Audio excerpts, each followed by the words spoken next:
एक छोटे से गांव में किशोर नाम का एक बूढ़ा आदमी अपनी बेटी पारो के साथ एक छोटे से घर में रहता था। किशोर बहुत ही गरीब था। वो जंगल से लकड़ियां काट कर लाता था और उन्हें बेचकर उसके घर का गुजारा चलता था। किशोर बहुत ही बूढ़ा हो चुका था और उसके शरीर के अंदर इतनी भी जान नहीं बची थी कि वो लकड़ी काट सके। उसकी बेटी पारो बहुत ही सुंदर और होनहार थी। घर में ही सिलाई का काम करके थोड़े बहुत पैसे कमा लिया करती थी। एक दिन जब वो जंगल में लकड़ियां काटने जा रहा होता है तो उसकी बेटी ने कहा, पिताजी, मैंने आपसे कितनी बार कहा है, अब आपके शरीर में इतनी जान नहीं है कि आप लकड़ी काट सको। अब आपको आराम की जरूरत है, आप घर पर आराम क्यों नहीं करते हो? बेटा पारो, मैं घर पर आराम कैसे कर सकता हूँ? अगर मैं ही आराम करने लगूंगा तो हमारे घर का खर्चा कैसे चलेगा? मुझे तुम्हारी शादी भी तो करनी है और फिर उस बनिया के भी तो पैसे देने हैं। तुम नहीं जानती, मुझे हर वक्त डर लगता रहता है कि कहीं वो सूदखोर पैसे लेने ना आ जाए। बेटा, वो बहुत ही बेरहम इंसान है। अगर हमने जल्दी से जल्दी उसका पैसा नहीं चुकाया तो वो हमारे साथ कुछ भी कर सकता है। पिताजी, आप फिक्र मत कीजिए, भगवान जरूर कोई ना कोई रास्ता निकाल देंगे। मैं भी थोड़ा बहुत काम कर लेती हूँ। आज से मैं दिन रात मेहनत करूंगी, जिससे हम उस बनिया के पैसे दे सकें। बेटी की बातें सुनकर किशोर की आंखों में आंसू आ जाते हैं। वो बिना कुछ कहे जंगल की ओर लकड़ियां काटने चला जाता है। पारो अपने पिता की आंखों में आंसू देखकर दुखी हो जाती है। अब किशोर लकड़ियां काटकर वापस घर आ जाता है। पारो बेटी, कहाँ हो तुम? आ गए आप पिताजी। आप हाथ मुंह धो लीजिए, मैं अभी आपके लिए खाना लाती हूँ।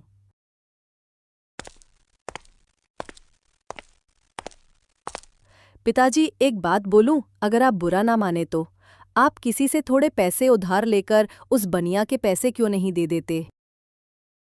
बेटा, जब वक्त बुरा होना तो कोई साथ नहीं देता, चाहे वो रिश्तेदार हो या कोई और। रिश्तेदार भी मुंह मोड़ लेते हैं और आजकल कौन किसी की मदद करता है? पिताजी, आपके दोस्त, क्या पता वो आपकी मदद करते। बेटी, मेरा कोई भी दोस्त इतना अमीर नहीं है कि बुरे वक्त में मेरी मदद कर सके। पर पिताजी, हमें कैसे भी करके पैसों का इंतजाम करना होगा ताकि हम उस बनिया के पैसे चुका सकें। पिताजी, वो कल पैसे लेने आएगा। अगर उसको पैसे नहीं मिले तो पता नहीं हमारे साथ क्या सलूक करेगा। किशोर अपनी गरीबी के कारण बहुत लाचार था। उसे समझ नहीं आ रहा था कि उस बनिया से पीछा कैसे छुड़ाएं।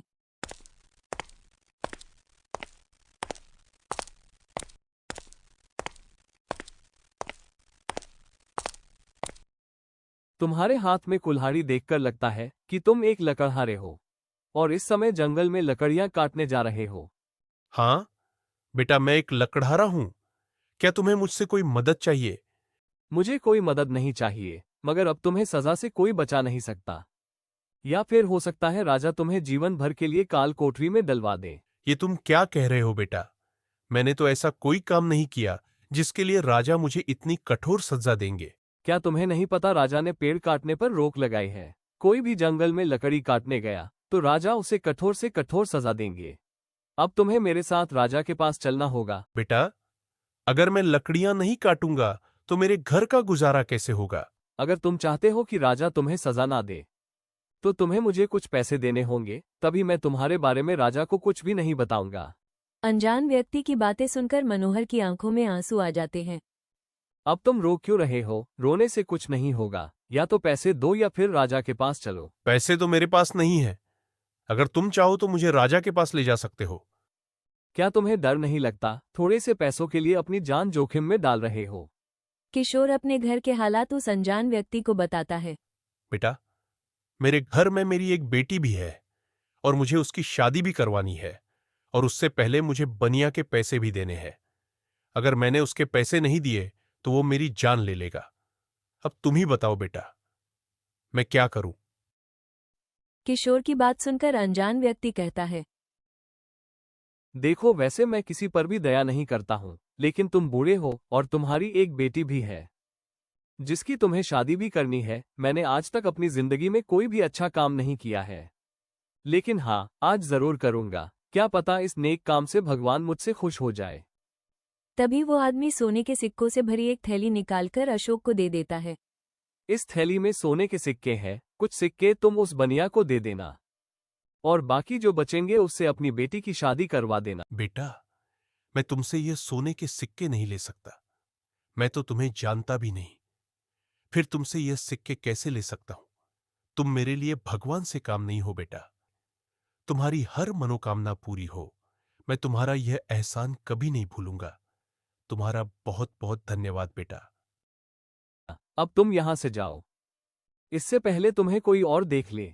अब किशोर बहुत खुश है और वो खुशी खुशी अपने घर की तरफ चलता है। बहुत ज्यादा धूप होने की वजह से चलते चलते किशोर को चक्कर आने लगता है। किशोर आराम करने के लिए पेड़ के नीचे बैठ जाता है और कुछ ही देर बाद उसकी आंख लग जाती है। तभी वहां एक चोर आता है। चोर किशोर की सोने के सिक्कों से भरी थैली को चुरा कर ले जाता है।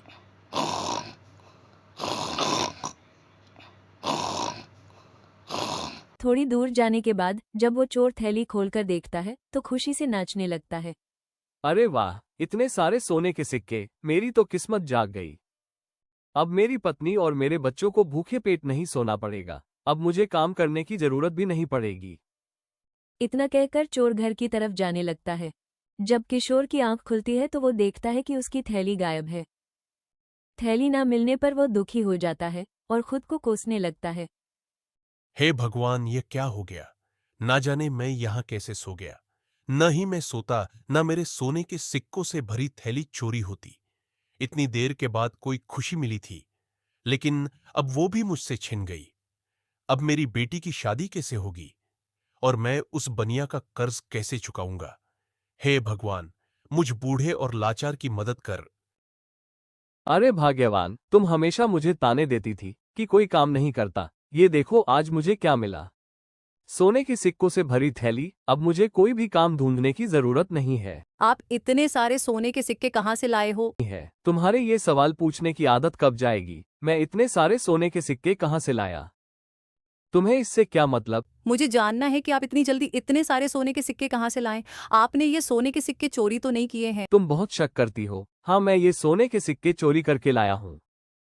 उसने सारी बात अपनी पत्नी को सुना दी कि किस तरह से वो सोने के सिक्के चुरा के लाया है। क्या आप चोरी भी करने लगे हो? वे बेचारा बूढ़ा आदमी पता नहीं किस हाल में होगा, ना जाने उसने ये सोने के सिक्के किस काम के लिए रखे होंगे और आप उन सिक्कों को चुरा कर ले आए। वो बूढ़ा आदमी गरीब नहीं है, बल्कि पैसे वाला आदमी है। ये आपको कैसे पता कि वह अमीर आदमी है? क्या आप उसे जानते हो? नहीं, मैं नहीं जानता उसको, पर वो गरीब नहीं हो सकता, क्योंकि कोई भी गरीब आदमी इतने सारे सोने के सिक्के लेकर पेड़ के नीचे बेफिक्र होकर नहीं सो सकता। मुझे इस बात से कोई लेना देना नहीं है कि वह अमीर है या गरीब। बस मैं नहीं चाहती कि हम चोरी करके अपना पेट पालें, इसलिए आपको उसके सिक्के लौटाने होंगे। आपको उसे तलाश करना होगा। मुझे भूखा रहना पसंद है, लेकिन चोरी किए हुए सिक्कों से मैं घर का गुजारा नहीं कर सकती। आपको मेहनत करनी चाहिए, ना कि चोरी।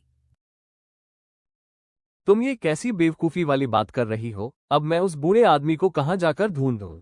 तुम तो एकदम पागल हो गई हो। ठीक है, मुझे पता है तुम अब नहीं मानोगी।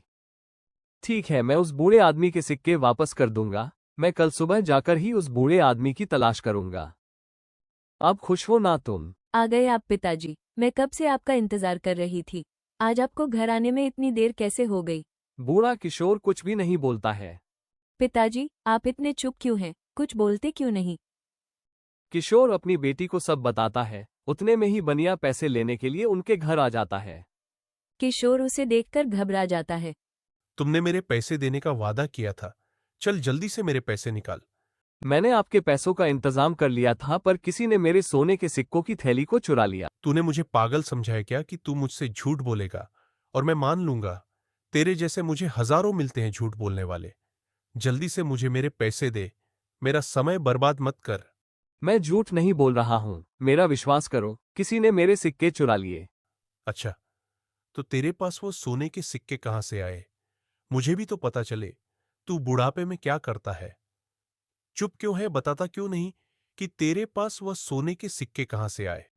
किशोर चुप रहता है, वो उसकी बातों का कोई जवाब नहीं देता। तुझे बुढ़ापे में झूठ बोलते हुए शर्म नहीं आती? तू ऐसे नहीं मानेगा? तुझे राजा के पास ले जाना ही पड़ेगा। किशोर उससे एक दिन की मोहलत मांगता है तो बनिया उसको एक दिन दे देता है। अगले दिन जब किशोर लकड़ियां काटने जंगल जाता है तो वह उसी पेड़ के नीचे बैठ जाता है। कुछ देर बाद वही चोर वहां पर आ जाता है और किशोर को पूरी बात बताता है कि किस तरह से उसने उसके सिक्के चोरी किए थे। चोर किशोर से माफी मांगता है और उसकी थैली भी उसे वापस कर देता है। अगले ही दिन वो बनिया के पैसे भी लौटा देते हैं।